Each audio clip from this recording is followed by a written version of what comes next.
A'udzu billahi minasyaitonir rajim. Bismillahirrahmanirrahim.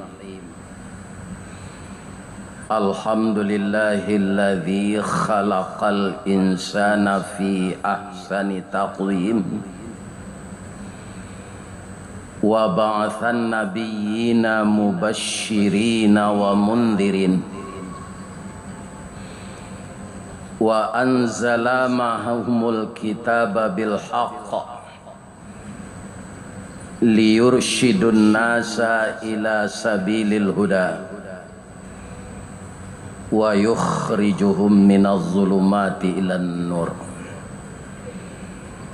Ashhadu an la ilaha illallah wa ashhadu anna Muhammadar Rasulullah sallallahu alaihi wasallam, la nabiyya ba'da, amma ba'd. Kaum muslimin dan muslimat, bapak-bapak, ibu-ibu, jamaah zuhur yang hadir di Masjid Raya Sumbar pada zuhur ini, baik jamaah tetap yang mukim di Kota Padang maupun jamaah yang sedang dalam perjalanan atau musafir, mudah-mudahan segala niat dan tujuan baik kita disampaikan oleh Allah Subhanahu wa taala. Amin. Dengan menyanjung dan memuji Allah setinggi-tingginya, syukur kepadanya sedalam-dalamnya. Kemudian kita berselawat kepada Rasulullah, Allahumma salli ala Muhammad wa ala ali Muhammad. Ada sesuatu kebiasaan yang sering disampaikan oleh pengurus masjid setiap hari Jumat sebelum memulai salat Jumat. Apa itu? Tolong dipenuhkan salat yang di depan safnya. Itu sampai sekarang imbauan pengurus masjid itu sampai zuhur ini jarang kita yang mematuhi. Kalau bapak duduk di belakang, datangnya awal, kemudian ada orang yang datang kemudian, bapak sedang salat sunat, orang lalu di sana. Kata Nabi, lebih baik menunggu 40 tahun dari belakang daripada melintasi orang sedang salat. Tapi yang salah bukan orang lalu tadi. Orang yang awal masuk tidak mau memenuhi saf di depan. Saf di depan ini Pak, tidak ada khususnya bagi pejabat, bagi siapa saja, nggak ada. Siapa yang duluan datang, penuhkan saf depan. Ya kan? Jadi manusia kok banyak mada Pak, walaupun Islam. Sampai sekarang ini. Ya kan? Jadi orang yang melintasi bapak salat sunat di sana, tidak dia yang salah. Tapi orang yang datang tadi cepat, tapi dia tidak ke depan. Dia yang salah. Cala panuang ke muko, dangan lagi cek mboko. Ya kan? Kau tidak jangan datang ni musajid lain. Penuhkan saf yang di depan dulu. Orang yang melintasi kita lebih baik dia menunggu 40 tahun di belakang daripada melintih orang salat. Berapa banyak madal. Ya kan? Apalagi hari Jumat. Hari Jumat bapak-bapak, salat kita nam biasa zuhur ko kan sampai rakaat. Ya kan? Jadi 2 rakaat ditukar jo khutbah untuk pengganti 2 rakaat. Jadi kita katib naik mimbar itu jamaah lah duduk rapi, tidak ada yang terluang, semuanya itu sudah duduk di depan mendengarkan khutbah. Anam banyak terjadi ya Pak. Sekarang waktu salat kan tak cepat, hampir jam 12:30. Tapi ada jamaah Jumat itu yang datang Pak, Setelah khatib turun mumbar, lah selesai khatib berkhutbah, baru tibonya. Ndak ikut mendengar khutbah. Nah, tu mada aja le tu. Padahal kau ndak anak-anak kau dole lah orang lagadang tu. Jadi kan, ndak mau duduk ke muka. Ndak salat di rumah awak seorang ndak perlu pun saji dah. Kalau gak karen nambo sampean kini kau, tolong keceng ke pengurus yang diundang je datuk tu kemari ya. Dah sebagai ya. Ini harus saya sampaikan. Pengurus musaji nyinyi tiap hari Jumaat. Penuhkan saf yang di depan. Kau duduk belakang. Kamu kau doa. Ya kan? Ini. Baramadanya. Labotak kepala labauban. Tidak hanya mendengar seruan kamu. Bangga melanggar perintah Allah. Ya kan? Malah bayangkan. Kaum muslimin sadangkan awak di dalam khatib memulai khutbah ananya baca dek khatib. Segala puji bagi Allah yang telah menciptakan manusia sebaik-baik kejadian. Ada makhluk yang tidak punya nafsu tapi punya akal, namanya malaikat. Apakah baik dia dari dia menurut surat Tin itu? Tidak. Karena malaikat itu bertubuh energi, maka tubuhnya tidak bisa dilihat.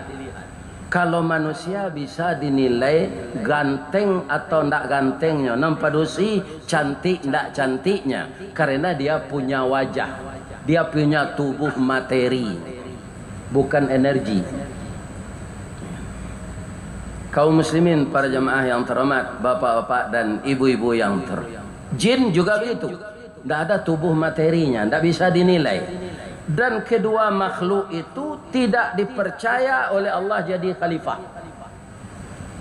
Tapi manusia dipercaya oleh Allah. Kalau apa tidak percaya lo, anak nambo kecil engkau, cuca lihat sebalik jalan gini. Baliho orang nan kasato mencalon untuk jadi legislatif. Lihat do jin seorangnya. Lihat do malaikat, tidak ada. Jadi manusia adalah sebaik-baik kejadian dipercaya oleh Allah jadi khalifah. Agar kejadian takwim itu bisa bertahan selama-lamanya, wa ba'atsan nabiyyina mubasysyirina wa mundzirin. Diturunkan oleh Allah nabi dan rasul untuk memberi kabar gembira dan memberi peringatan. Ba mengkondak malaikat nabi, ba mengkondak jin jadi nabi itu, agar manusia itu lebih percaya. Kalau bapak punya syahwat, nabi punya syahwat. Bapak beristri, nabi beristri. Tapi syahwatnya terkendali. Awak manusia biasa kok banyak syahwat tidak terkendali. Contohnya serupa nambo sampai ini. Lain tarang ada pak suara ambot dia temimbar kok. Pindah arah mendengar. Atau manusia suka melanggar aturan itu. Ya kan? Tak marah. Manusia nan serupa itu akan jatuh derajatnya. Cobalah lihat nanti. Asfala safilin. Summa radadnahu asfala safilin. Apa itu asfala safilin? Lah jadi bahasa awak aspal. Kalau bahasa lamonya mana palangkin. Ya. Di mana letaknya aspal tu? Di bawah tapak kaki. Barana kata aspal jalan tu pak, letaknya di bawah sepatu. Manusia yang takwim tadi kalau tidak menjalani aturan Allah akan jatuh kepada asfala safilin. Tugas Nabi, termasuk sahabat, termasuk tabi'in, termasuk ulama kini amanaruyan nan dikecek Nabi itu. Tapi pendengar ini banyak nan mada. Ini bapak-bapak yang jadi di hari Jumat nanti kalau ke Jumat di Masjid Raya go, iya kan? Panuhan saf. Kalau enggak salat apa enggak diterima oleh Allah. Karena mendengar khutbah wajib harus teratur safnya seperti salat. Tak boleh di belakang tu duduk. Ya kan? Ambo nanti kalau ditanya apa, di Allah layang sampai nuristawadi lai umat tu namada engkau kan tahu leje. Ya, itu engkau tahu ya Allah, tapi manusia itu yang tak mau mendengarkan seruan. Tapi ambo ndak lo menyasar do Pak, lah ambo sampaian sadang Nabi saya menyampaikan keci Allah fazakir innama anta mudzakir, berilah mereka itu peringatan, memang itu kerjamu. Lasta alaihim bimusaitir, saya tahu itu, tapi manusia itu tidak akan mau patuh semua. Bukan orang kafir saja yang tidak patuh Pak, orang Islam komada juga. Jadi jangan menyangko nanti masuk neraka itu orang kafir saja Pak. Orang Islam kau banyak, lebih-lebih nan Islam munafik, ya kan? Batuka hati jemului, atau masuk neraka nanti. Karena orang munafik itu kata Rasulullah Sallallahu Alaihi Wasallam, beliau itu membenarkan dengan mulut, menolak dengan hati. Idza hadasa kazaba, kalau dia berkata selalu dusta, bohong. Wa idza wa'ada akhlafa, berjanji muki. Wa idza tumina khana, dipercaya khianat. Itulah ciri-ciri orang munafik itu. Itu masuk neraka, bukan di atas, fit darkil asfali minan nar, di dasar-dasar neraka. Awak bagamu Islam tapi munafik, ndak di puncaknya dah, ndak di bungo api itu dah, di dasar api. Jadi berhati-hatilah jangan jadi Islam munafik. Kalau di Minang cirinya panu kawan sairi yang pangguntiang dalam lipatan, mamanciang dalam balango, tunjuk luruh kalingkiang bakai, siangnya jadi ayam, malam berubah jadi musang. Atau orang munafik.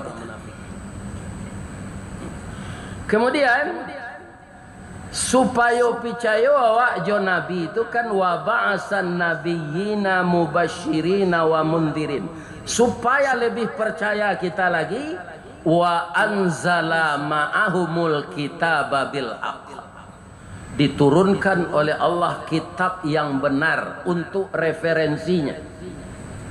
Nabi Daud Zabur, Nabi Musa Taurat, Nabi Isa Injil, Nabi Muhammad sallallahu alaihi wasallam Al-Quran. Nah, nambo sampaian tadi laqad khalaqnal insana fi ahsani taqwim itu Al-Quran. Ambo raso ndak ada awak nanta afal. Summa radadnahu asfala safilin, Al-Quran. Al-Quran itu benar. Ustaz hanya menyampaikan saja. Jadi kalau kita tidak patuh, artinya kita membantah Al-Quran. Membantah Al-Quran, membantah Allah. Manusia pun tak bisa menantang Allah dapat. Orang ingin sehat, baru olahraga, pi mati je. Orang ingin berpangkai, berkuasa, taruh, jatuh je. Tak ada yang bisa menantang Allah ini. Jadi selagi otak kita masih waras, kita berfikir masih bisa normal, ya dengarkanlah perintah Allah ini. Karena akan menyesal ketika malaikat maut datang. Menyesal, pasti itu. Kemudian Al-Quran itu sebagai referensi, gunanya apa lagi? Liyursyidun nasa ila sabilil huda, untuk menambah manusia itu bisa bertindak benar dan mengikuti petunjuk. Itu artinya liyursyidun nasa ila sabilil huda. Sudah itu apa lagi? Wa yukhrijuhum minaz zulumati ilan nur, akan membawa, menggiring manusia dari yang sesat kepada petunjuk, dari yang gelap kepada yang terang, dari kehidupan yang tidak tahu arah kepada tujuan yang sejati. Apa tujuan sejati hidup manusia ini? Bukan mencari pangkat, bukan mencari kedudukan, tetapi untuk mengabdi kepada Allah. Kalau hidup kita tidak tujuannya mengabdi kepada Allah, berarti kita telah mempersekutukan Allah itu dengan segala barang yang kita cintai. Mudah-mudahan kaum muslimin yang terhormat, kajian zuhur yang pendek ini dapat kita tindak lanjuti sebaik-baiknya. Andaikan ada yang kesal dengan penyampaian saya kali ini, para jemaah yang terhormat, yang saya muliakan, bahwa yang saya sampaikan itu benar. Ingatlah itu. Tinggal kita mau atau tidak lagi menindaklanjuti masa yang akan datang. Semoga Allah memberi kita selalu hidayah dan membimbing kita kepada jalan yang lurus. Banyak maaf. Assalamualaikum warahmatullahi wabarakatuh. Allahu akbar, Allahu akbar. Asyhadu an la ilaha illallah. Asyhadu anna Muhammadar Rasulullah. Hayya 'alas salati, hayya 'alal falah. Qad qamatis salatu, qad qamatis salah. Allahu akbar, Allahu akbar. La